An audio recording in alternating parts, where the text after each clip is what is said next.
చాలామంది కోర్టు సమస్యలతో కానీ లేకపోతే దీర్ఘ రోగాలతో కానీ ఇంట్లో తరచూ ప్రమాదాలు జరుగుతున్న వారు అమ్మవారిని ఏ విధంగా ఆరాధించాలి అనేటువంటి సందిగ్ధంలో ఉంటారు.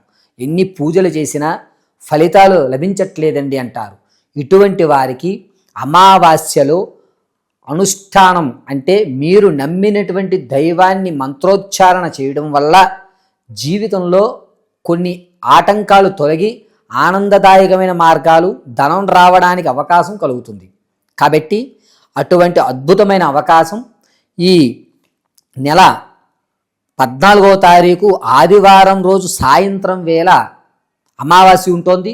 సోమవారం తెల్లవారుజామున అమావాస్య 9:15 వెళ్ళిపోతుంది.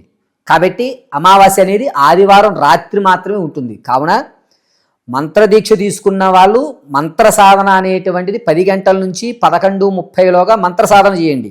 గురువుగారు నాకు ఏమీ తెలియదు, ఎటువంటి మంత్రం తెలియదు, అమ్మవారు కటాక్షం కావాలనుకుంటున్నాను అన్నవారు ఓం ఐం శ్రీమాత్రే నమః అని కానీ లేదా శ్రీ కాళభైరవ దేవాయ నమః అని కానీ మంత్రపఠనాన్ని కుదిరినంత వరకు కూడా 1001 సార్లు చేస్తే కనుక మీ జీవితంలో ఖచ్చితంగా మార్పు కలుగుతుంది. గురుగారు దీపారాధన చేయాలా, ఎటువంటి దేవుని ఫోటో అన్నా ముందు కూర్చోవాలా అనేటువంటి సందిగ్ధాలు లేవు.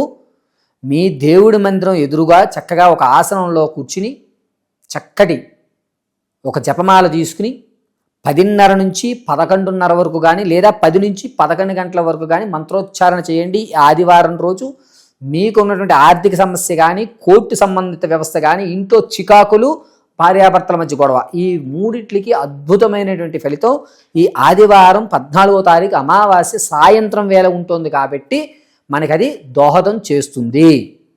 మంత్రదీక్ష తీసుకోవాలన్నా, ఉపాసన ఏదన్నా తీసుకోవాలన్నా, యక్షిణీ సాధనలు చెయ్యాలన్నా, ఎటువంటి అమ్మవారి యొక్క దీక్షలు తీసుకోవాలన్నా, మంత్ర ఉపదేశం తీసుకోవడానికి ఈ ఆదివారం అత్యంత శ్రేయస్కరమైనటువంటి రోజు. మరిన్ని విషయాలు తెలుసుకోవడానికి కింద స్క్రోల్ అవుతున్న నెంబర్ని సంప్రదించండి. మీకు ఉన్నటువంటి సందేహాలు ఏవన్నా సరే ఆ ఫోన్ కాల్ ద్వారా మీ సందేహాలన్నింటినీ కూడా తీర్చడం జరుగుతుంది. సర్వం శ్రీ పరమేశ్వరి అనుగ్రహ కటాక్ష సిద్ధిం.